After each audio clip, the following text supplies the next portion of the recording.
Perkenalkan, nama saya Rutubora Berubarus, NIM 290225514. Saya dari Prodi Akuntansi, mata kuliah pengantar ekonomi dan mikro. Di sini saya akan menjelaskan mengenai yang pertama itu elastisitas pendapatan dari permintaan atau income elasticity of demand. Persentase perubahan dari jumlah barang yang diminta akibat perubahan suatu persen pendapatannya konsumen. Persentase perubahan pendapatan dan jumlah permintaan L sama dengan Gauss-Linn sama dengan short run at. Di sini juga ada contoh soalnya. Misalkan permintaan konsumen terhadap suatu barang ditunjukkan oleh fungsi permintaan sebagai berikut. QD sama dengan 375 dikurang 0,54P tambah 0,00125. Jika harga barang saat ini yaitu 200 dan pendapatan konsumen adalah 2, juta per bulan, dengan asumsi bahwa harga barang tidak berubah, berapakah elastisitas pendapatan dari permintaan terhadap barang tersebut? Jawabannya I sama dengan 2,5 juta, QD sama dengan 3.400, delta Q per delta I sama dengan minus 0,00125.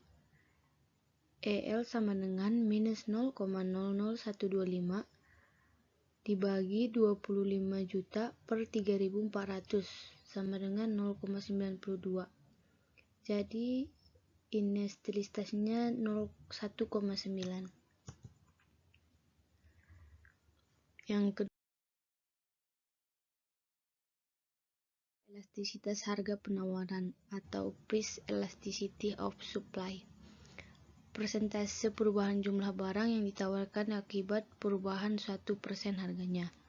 Di sini ada rumusnya. ES sama dengan perfectly elasticity, ES 1 elastik, ES sama dengan 1 unit elastik, ES lebih kecil 1 inelastik, ES sama dengan 0 perfectly inelastic. Di sini juga ada faktor-faktor yang menentukan nilai elastisitas penawaran. Fleksibilitas atau kemampuan perubahan untuk perubahan jumlah barang yang diproduksi. Yang pertama itu hasil produksi pertanian vs barang manufaktur. Yang kedua jangka waktu, lebih elastis dalam jangka panjang. Yang ketiga itu elastisitas jangka pendek versus jangka panjang. Karena keterbatasan kapasitas perusahaan dibatasi oleh kendala output dalam jangka pendek, dalam jangka panjang mereka dapat memperluas kapasitasnya. Yang keempat, keseimbangan. Keseimbangan atau harga pasar atau equilibrium price adalah harga yang terjadi jika jumlah barang yang diminta sama dengan jumlah barang yang ditawarkan. Pada dasarnya, harga terbentuk saat tingkat keseimbangan antara permintaan dan penawaran tercapai. Di sini juga ada konsep elastisitas. Elastisitas merupakan suatu ukuran derajat kepekaan atau respons suatu variabel terhadap perubahan variabel lainnya. Yang kedua, semakin tinggi elastisitas, semakin besar derajat kepekaan variabel tersebut. Yang ketiga, elastisitas diukur dari persentase perubahan suatu variabel akibat perubahan 1% variabel lainnya. Soal kedua itu analisis perbedaan antara kedua bentuk ekstrim pasar tersebut, yaitu pasar monopoli dan pasar persaingan sempurna. Saya akan menjelaskan melalui pasar yang pertama itu pasar monopoli. Pasar monopoli adalah salah satu bentuk pasar persaingan tidak sempurna. Dalam pasar monopoli biasanya hanya ada produsen yang bisa menetapkan harga-harga produknya. Dikutip dalam The Economist Times. Di pasar monopoli, faktor seperti lisensi pemerintahan, kepemilikan sumber daya, hak cipta dan paten, hingga biaya awal yang tinggi membuat suatu entitas menjadi penjual tunggal barang. Di sini juga ada ciri-ciri pasar. Yang pertama, tidak ada barang pengganti yang serupa barang yang diperjualbelikan dalam pasar monopoli tidak dapat digantikan dengan barang lain. Salah satu ciri-ciri pasar monopoli adalah barang tersebut menjadi satu-satunya produk dan tidak bisa ditemukan di perusahaan lainnya yang identik. Yang kedua itu, satu perusahaan barang atau jasa yang dihasilkan pasar monopoli adalah tidak dapat dibeli dari tempat lain. Para pembeli tidak memiliki pilihan lain jika ingin membeli produk tersebut. Para pembeli tidak bisa membuat suatu dalam menentukan syarat jual beli di pasar monopoli. Yang ketiga itu, promosi iklan yang dibutuhkan perusahaan dalam pasar monopoli menjadi satu-satunya produsen di pasar. Jadi secara otomatis pembeli akan membeli produknya sehingga perusahaan sama sekali tidak membutuhkan iklan untuk promosi. Iklan yang dilakukan hanya untuk menjaga hubungan baik dengan masyarakat jika bertujuan untuk promosi.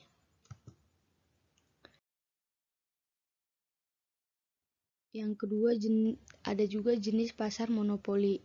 Yang pertama itu monopoli alamiah atau monopoli natural.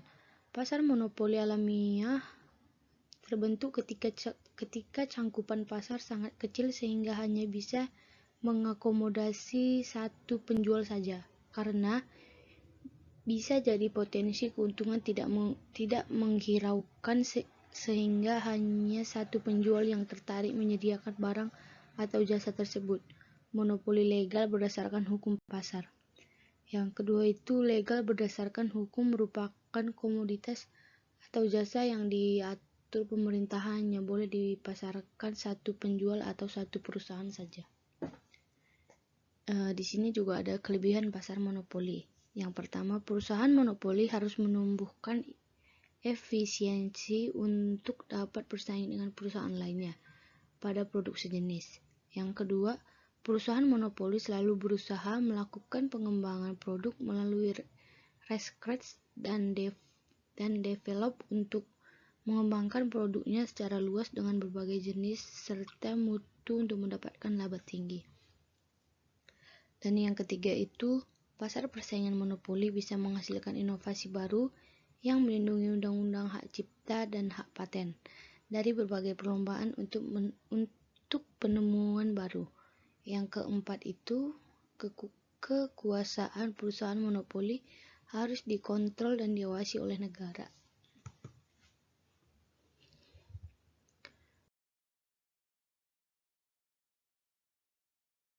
Dan yang keempat itu ada kekurangan pasar monopoli. Yang pertama itu monopoli berkuasa dalam penentuan jumlah produksi yang berdampak pada ketersediaan produk untuk konsumen. Yang kedua, persaingan ini menumbuhkan ketergantungan konsumen karena mereka tidak dapat membeli pada perusahaan yang lain meskipun merasa dirugikan. Dan yang ketiga itu persaingan ini menumbuhkan eksploitasi terhadap pemilik faktor produksi.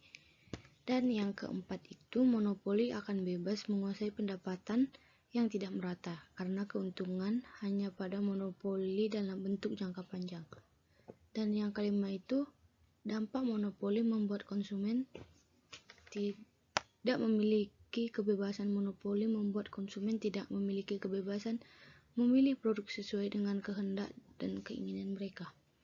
Jika penawaran sepenuhnya dikuasai oleh produsen, secara praktis para konsumen tidak memiliki pilihan lain. Dan yang kedua itu saya akan menjelaskan mengenai pasar persaingan sempurna. Pasar persaingan sempurna adalah pasar yang di dalamnya meliputi penjual dan pembelian dengan jumlah banyak. Dengan catatan, kedua pihak tersebut tak dapat mempengaruhi harga, sebab harga sudah ditentukan oleh pasar itu sendiri. Penentuan harga sungguh-sungguh terjadi berdasarkan penawaran dan produsen serta permintaan dari konsumen. Di sisi lain, para pihak yang berada di pasar persaingan sempurna juga sama-sama sudah mengetahui situasi dan mempunyai informasi yang berhubungan dengan pasar, tanpa ada campur tangan pemerintah. Jika pasar ini disebut juga sebagai jenis pasar paling ideal, sebab dia nggak mampu dalam menjamin tercapainya efisiensi pasar. Di sini ada juga ciri-ciri persaingan pasar sempurna. Yang pertama, banyaknya jumlah pembeli dan penjual. Meskipun jumlahnya banyak, penjual dan pembeli pada jenis pasar ini tidak bisa mempengaruhi harga. Penjual yang menawarkan barangnya di bawah harga pasar akan mengalami kerugian, sedangkan jika memasarkan di atas harga pasar, maka akan sulit untuk menemukan pembeli. Yang kedua, barang atau jasa yang diperdagangkan sifatnya homogen. Seluruh produk yang dijual pada pasar ini akan terlihat identik. Seorang pembeli tidak bisa membedakan secara umum apakah barang tersebut diproduksi dan dijual oleh perusahaan A, perusahaan B, atau perusahaan C. Oleh sebab itu, promosi harus dilakukan secara ekstra karena tidak terlalu berpengaruh besar. Yang terpenting adalah memperhatikan kualitas produk. Dan yang ketiga itu faktor produksi bebas bergerak. Ciri selanjutnya adalah dari faktor produksi seperti bahan baku atau tenaga kerja bebas bergerak.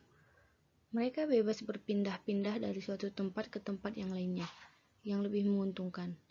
Tidak ada yang bisa menghalangi, baik itu dari peraturan maupun teknis.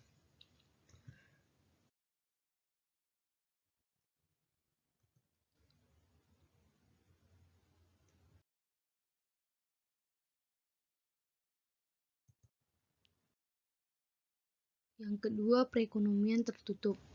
Konsumen dan perusahaan diatur oleh pemerintah. Inilah yang menyebabkan adanya pajak yang dibedakan kepada masyarakat. Ketika masyarakat membeli sesuatu di pasar modern atau mencangkup makanan di restoran, pasti akan dikenakan pajak sebesar 10%.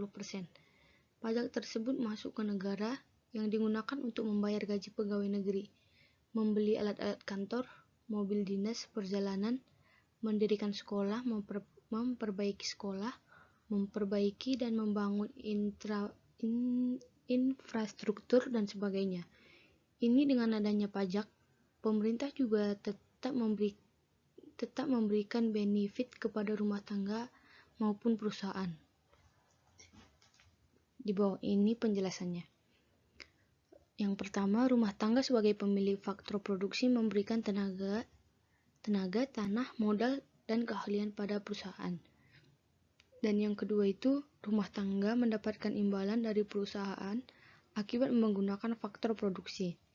Dan yang ketiga itu, faktor produksi dari rumah tangga digunakan oleh perusahaan untuk memproduksi barang dan jasa. Dan yang keempat itu, rumah tangga membeli barang dan jasa melakukan pengeluaran dari perusahaan. Pemerintah memperoleh pajak sebagai sumber pendapatan. Dan yang terakhir itu, pemerintah digunakan sebagai subsidi ke rumah tangga berupa pelayanan publik, serta subsidi dan belanja pemerintah kepada perusahaan.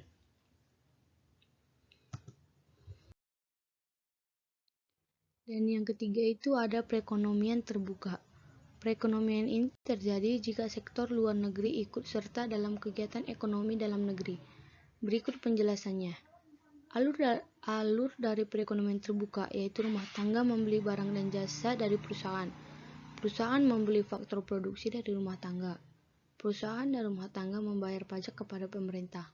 Selanjutnya, pemerintah menggunakan pajak untuk membangun sarana dan prasarana terkait kepentingan perusahaan dan rumah tangga. Ketiga pelaku ekonomi dalam negeri tersebut berinteraksi dengan masyarakat luar negeri melalui kegiatan ekspor dan impor.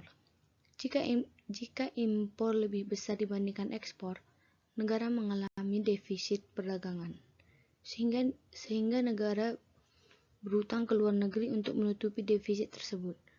Sedangkan impor yang lebih kecil dibandingkan ekspor, negara mengalami surplus